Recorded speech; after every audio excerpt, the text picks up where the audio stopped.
Class 10th science में chapter 12 है विद्युत, इलेक्ट्रिसिटी। विद्युत धारा और उसके परिपथ का प्रारंभिक ज्ञान आज हम प्राप्त करेंगे। एक प्रतीकात्मक विद्युत परिपथ बनाते हैं और उससे बात शुरू करेंगे। एक बैटरी ले लेते हैं और एक बल्ब लेते हैं।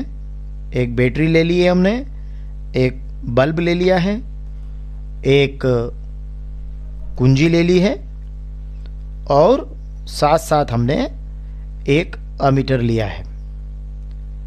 वैसे तो बैटरी और बल्ब को ही अगर आप इस तरीके से जोड़ देते हैं तो आपका एक सरल विद्युत परिपथ तैयार हो जाएगा और बैटरी की मदद से बल्ब जलने लगेगा। पर हम यहाँ थोड़ा और व्यवस्थित करते हुए एक कुंजी लगा रहे हैं जो यहाँ ऑन ऑफ स्विच का काम करेगी, और एक अमीटर लगा रहे हैं जो इस परिपथ में विद्युत धारा का मापन करेगा। तो इस तरीके से हम इन चारों को जब जोड़ेंगे तो जोड़ने पर क्या होगा, देखिए कि जो विद्युत धारा होगी वो बैटरी के धन सिरे से बल्ब में और अमीटर में होते हुए बैटरी के ऋण सिरे की ओर आ जाएगी। इस तरह से तारों को जोड़कर हमने क्या किया है, विद्युत परिपथ को बनाया है। अब देखिए विद्युत परिपथ जब हमने बनाया तो हमने पाया कि देखिए यहाँ इस तरीके से ये इसमें विद्युत धारा का प्रवाह होगा बैटरी के धन सिरे से, मतलब सेल के जो धन टर्मिनल है उससे, और उसके ऋण टर्मिनल तक, किसमें से होकर, बल्ब और अमीटर में से होकर विद्युत धारा प्रवाहित होती है। अब यहाँ एक खास बात यह भी है कि जो परिपाटी है उसके अनुसार ये माना गया है कि जो विद्युत धारा का जो प्रवाह है वो बैटरी के धन सिरे से ऋण सिरे की ओर होता है। आप इस लाल गोले के निशान को देखिए और इस गोले के निशान का जिस तरह से जाना होता है वही विद्युत धारा का प्रवाह होता है। मतलब ये जो तीर के निशान लगे काले, इनकी तरफ विद्युत धारा प्रवाहित होती है, मतलब बैटरी के धन सिरे से ऋण सिरे की ओर। तो इस लाल गोले को आप देखिए, ये देखिए, ये देखिए, और इसको ऐसा माना जाता है कि ये इलेक्ट्रॉनों के प्रवाह के विपरीत है। मतलब जो इलेक्ट्रॉनों का प्रवाह है वो बैटरी के ऋण सिरे से बैटरी के धन सिरे की ओर होता है, और जो विद्युत धारा का प्रवाह है वो बैटरी के धन सिरे से उसके ऋण सिरे की ओर होता है। तो ये जो हमने यहाँ तीर के निशान लगाए हुए हैं ये सब विद्युत धारा के प्रवाह की दिशा को बता रहे हैं। तो चलिए अब आगे बढ़ते हैं। हमने विद्युत परिपथ के बारे में यहाँ समझा कि ये हमारा एक बंद विद्युत परिपथ है जिसमें विद्युत धारा का कंटिन्यूस फ्लो हो रहा है, मतलब विद्युत धारा सतत रूप से प्रवाहित हो रही है। तो हम इस परिपथ को विद्युत परिपथ कह सकते हैं। अब एक और जो महत्वपूर्ण बात हम करने जा रहे हैं वो है आवेश के बारे में, कि किसी भी विद्युत परिपथ में जो आवेश होता है उसके प्रवाह की दर को हम विद्युत धारा कहते हैं। मतलब हम इसको सरल शब्दों में यूँ कह सकते हैं कि जैसे मान लीजिए जो बहता हुआ जल होता है, आपने कहीं पर बहता हुआ जल देखा होगा, तो उस बहते हुए जल से क्या बनती है, जल धारा बनती है। बहते हुए जल से जिस प्रकार जल धारा बनती है उसी प्रकार विद्युत आवेश के प्रवाह से, उसके प्रवाह से क्या बनती है, विद्युत धारा बनती है। तो इस परिपथ में यह विद्युत धारा का प्रवाह हो रहा है, और इसको हमने कैसे परिभाषित किया कि किसी विद्युत परिपथ में विद्युत आवेश के प्रवाह की दर को विद्युत धारा कहते हैं। अगर हमने कोई चालक लिया है ना, कोई भी चालक, धात्विक चालक ले सकते हैं, तांबे का तार ले लें, या सर्वोत्तम चालक चांदी को ले लें, तो उसका कोई भी अनुप्रस्थ काट हुआ, कितनी भी मोटाई का आप ले लीजिए, आप उसमें यदि t समय में q आवेश प्रवाहित करते हैं या उसमें t समय में q आवेश प्रवाहित हो रहा है, और तो चालक में जो प्रवाहित धारा होगी वो होगी आवेश बटे समय।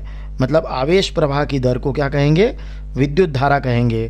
तो जब भी ऐसा कहा जाता है कि आवेश प्रवाह की दर को विद्युत धारा कहते हैं, मतलब आवेश बटे समय कहलाएगी धारा। तो अगर t समय में q आवेश प्रवाहित हो रहा है तो जो प्रवाहित विद्युत धारा होगी वो होगी I बराबर q/t। देखिए q आवेश को t समय तक प्रवाहित किया तो धारा हो गई आपकी I, जिसको आपने एम्पियर में व्यक्त करते हैं। इसका एसआई पद्धति में मात्रक क्या है? एम्पियर है। देखिए आवेश का एसआई पद्धति में मात्रक कूलाम होता है और समय का एसआई पद्धति में मात्रक सेकंड होता है, तो कूलाम प्रति सेकंड को हम कहेंगे एम्पियर। ये विद्युत धारा का एसआई पद्धति में मात्रक है। तो क्या सीखा हमने? हमने सीखा कि जो भी विद्युत धारा का सतत या बंद पथ होगा उसे हम कहेंगे विद्युत परिपथ, और विद्युत परिपथ में आवेश प्रवाह की जो दर होगी उसको हम कहेंगे विद्युत धारा। और यदि q आवेश t समय तक प्रवाहित हो रहा हो तो धारा हो जाएगी q/t, मतलब धारा हो जाएगी आवेश प्रवाह की दर मतलब आवेश बटे समय, तो I बराबर हो जाएगा q/t। आवेश का एसआई पद्धति में मात्रक कूलाम है और समय का एसआई पद्धति में मात्रक सेकंड है, और कूलाम प्रति सेकंड आपका विद्युत धारा का मात्रक हो जाएगा जिसे हम एम्पियर से व्यक्त करेंगे। और एम्पियर को अगर परिभाषित करना हो तो बहुत आसान है। अगर आप इसको 1 सेकंड कर देते हैं यहाँ पर तो ये 1 हो जाता है, तो प्रति सेकंड अगर मान लीजिए यहाँ पर भी आप 1 कर दीजिए तो 1 कूलाम बटे 1 सेकंड हो जाएगा आपका 1 एम्पियर। मतलब किसी भी बंद विद्युत परिपथ के अंदर अगर प्रति सेकंड या 1 सेकंड में 1 कूलाम आवेश प्रवाहित हो रहा हो तो हम कहेंगे कि उस परिपथ में बहने वाली धारा क्या है? 1 एम्पियर की धारा है। मतलब 1 सेकंड में अगर 1 कूलाम आवेश प्रवाहित हो तो धारा कहलाएगी, परिपथ की जो धारा होगी वो कहलाएगी 1 एम्पियर की विद्युत धारा। तो इस तरीके से कुछ और महत्वपूर्ण तथ्य जो हैं वो हमें जानना चाहिए कि जो 1 कूलाम आवेश होता है, जो आवेश का एसआई पद्धति में मात्रक है जिसको हम कूलाम बोलते हैं, उसमें इलेक्ट्रॉनों की संख्या जो है वो होती है 6.25 गुणा 10⁻18 इलेक्ट्रॉन। तो अगर हम कहें कि किसी परिपथ में 1 कूलाम आवेश प्रवाहित हो रहा है तो उस समय उसमें इलेक्ट्रॉनों की जो संख्या है वो है 6.25 × 10⁻18 इलेक्ट्रॉन। और हमें पता है कि जो इलेक्ट्रॉन पर आवेश होता है वो कितने कूलाम होता है? 1.6 × 10⁻19 कूलाम इलेक्ट्रॉन पर आवेश होता है। और विद्युत परिपथ में ये जो अमीटर लगाया था तब भी ये सवाल उठ रहा था कि विद्युत परिपथ में विद्युत धारा को मापने वाले यंत्र को क्या कहते हैं? तो इस यंत्र को कहते हैं अमीटर, और इसको विद्युत परिपथ के अंदर सदैव श्रेणी क्रम में जोड़ा जाता है। तो इस तरीके से हमने विद्युत धारा और परिपथ के बारे में जानकारी प्राप्त की कि किसी विद्युत परिपथ को हम इस तरीके से परिभाषित कर सकते हैं कि जो विद्युत धारा का सतत और बंद पथ हमें उपलब्ध कराए वो विद्युत परिपथ है। मतलब किसी विद्युत धारा के सतत और बंद पथ को हम क्या कहते हैं? विद्युत परिपथ कहते हैं। और विद्युत धारा किसे कहते हैं? इस विद्युत परिपथ में विद्युत आवेश के प्रवाह की दर को विद्युत धारा कहते हैं। मतलब ये जो बंद विद्युत परिपथ है इसमें विद्युत आवेश के प्रवाह की जो दर होगी उसे विद्युत धारा कहेंगे। और धारा होगी आवेश बटे समय। आवेश का मात्रक एसआई पद्धति में कूलाम, समय का सेकंड, कूलाम प्रति सेकंड ये एसआई पद्धति में विद्युत धारा का मात्रक होगा जिसे हम एम्पियर से व्यक्त करेंगे। धन्यवाद।